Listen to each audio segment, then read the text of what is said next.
اور ہم نے مریم کے بیٹے عیسیٰ اور ان کی ماں کو ایک نشانی بنایا تھا اور ان کو ایک اونچی جگہ پر جو رہنے کے لائق تھی اور جہاں نتھرا ہوا پانی جاری تھا پناہ دی تھی۔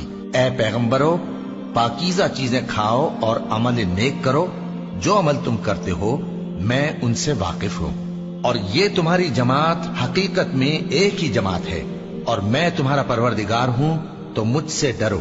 پھر لوگوں نے آپس میں اپنے کام کو متفرق کر کے ٹکڑے ٹکڑے کر دیا، جو چیز جس فرقے کے پاس ہے وہ اسی سے خوش ہو رہا ہے، تو ان کو ایک مدت تک ان کی غفلت میں ہی رہنے دو۔ کیا یہ لوگ یہ خیال کرتے ہیں کہ ہم جو دنیا میں ان کو مال اور بیٹوں سے مدد دیتے ہیں تو اس سے ان کی بھلائی میں جلدی کر رہے ہیں؟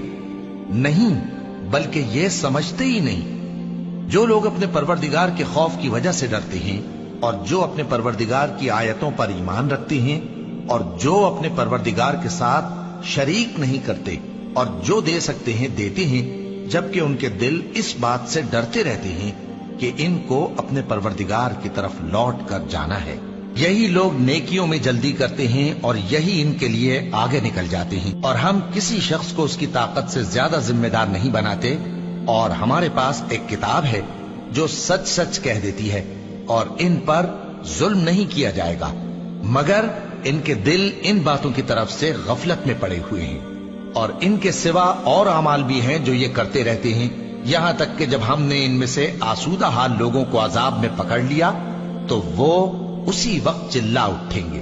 آج مت چلاؤ، تم کو ہم سے کچھ مدد نہیں ملے گی، میری آیتیں تم کو پڑھ پڑھ کر سنائی جاتی تھی اور تم الٹے پاؤں پھر جاتے تھے، ان سے سرکشی کرتے، گویا ایک قصہ گو کو چھوڑ کر چلے جاتے تھے۔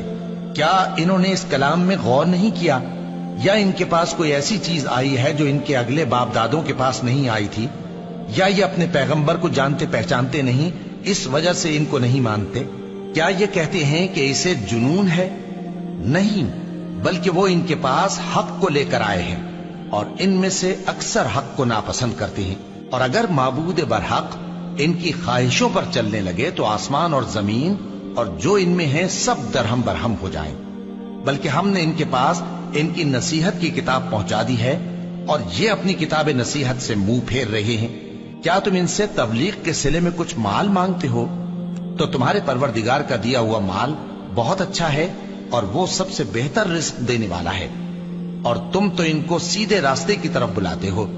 اور جو لوگ آخرت پر ایمان نہیں لاتے وہ راستے سے الگ ہو رہے ہیں۔ اور اگر ہم ان پر رحم کریں اور جو تکلیفیں ان کو پہنچ رہی ہیں وہ دور کر دیں تو یہ اپنی سرکشی پر اڑے رہیں اور بھٹکتے پھریں، اور ہم نے ان کو عذاب میں بھی پکڑا تو بھی انہوں نے اللہ کے آگے عاجزی نہ کی، اور یہ عاجزی کرتے ہی نہیں، یہاں تک کہ جب ہم نے ان پر عذاب شدید کا دروازہ کھول دیا تو اس وقت وہاں نا امید ہو گئے۔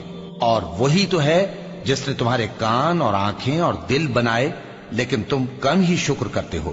اور وہی تو ہے جس نے تم کو زمین میں پیدا کیا اور اسی کی طرف تم سب جمع ہو کر جاؤ گے۔ اور وہی ہے جو زندگی بخشتا اور موت دیتا ہے، اور رات اور دن کا بدلتے رہنا اسی کا تصرف ہے۔ کیا تم سمجھتے نہیں؟ بات یہ ہے کہ جو بات اگلے کافر کہتے تھے اسی طرح کی بات یہ کہتے ہیں کہ جب ہم مر جائیں گے اور مٹی ہو جائیں گے اور ہڈیوں کے سوا کچھ نہ رہے گا تو کیا ہم پھر اٹھائے جائیں گے؟ یہ وعدہ ہم سے اور ہم سے پہلے ہمارے باپ دادا سے بھی ہوتا چلا آیا ہے۔ اجی یہ تو صرف اگلے لوگوں کی کہانیاں ہیں۔ کہو کہ اگر تم جانتے ہو تو بتاؤ کہ زمین اور جو کچھ زمین میں ہے سب کس کا مال ہے؟ جھٹ بول اٹھیں گے کہ اللہ کا۔ کہو کہ پھر تم سوچتے کیوں نہیں؟ ان سے پوچھو کہ 7 آسمانوں کا کون مالک ہے اور عرش عظیم کا کون مالک ہے؟ بے ساختہ کہہ دیں گے کہ یہ چیزیں اللہ ہی کی ہیں۔ کہو کہ پھر تم ڈرتے کیوں نہیں؟ کہو کہ اگر تم جانتے ہو تو بتاؤ کہ وہ کون ہے جس کے ہاتھ میں ہر چیز کی بادشاہی ہے اور وہ پناہ دیتا ہے اور اس کے مقابل کوئی کسی کو پناہ نہیں دے سکتا؟ فوراً کہہ دیں گے کہ ایسی بادشاہی تو اللہ ہی کی ہے۔ کہو کہ پھر تم پر جادو کہاں سے پڑ جاتا ہے؟ بات یہ ہے کہ ہم نے ان کے پاس حق پہنچا دیا ہے، اور یہ جو بت پرستی کیے جاتے ہیں بے شک جھوٹے ہی۔ اللہ نے نہ تو کسی کو اپنا بیٹا بنایا ہے اور نہ اس کے ساتھ کوئی اور معبود ہے۔ ایسا ہوتا تو ہر معبود اپنی اپنی مخلوقات کو لے کر چل دیتا اور ایک دوسرے پر چڑھ دوڑتا۔ یہ لوگ جو کچھ اللہ کے بارے میں بیان کرتے ہیں اللہ اس سے پاک ہے، وہ پوشیدہ اور ظاہر کو جانتا ہے، اور مشرک جو اس کے ساتھ شریک ٹھہراتے ہیں اس کی شان اس سے بلند ہے۔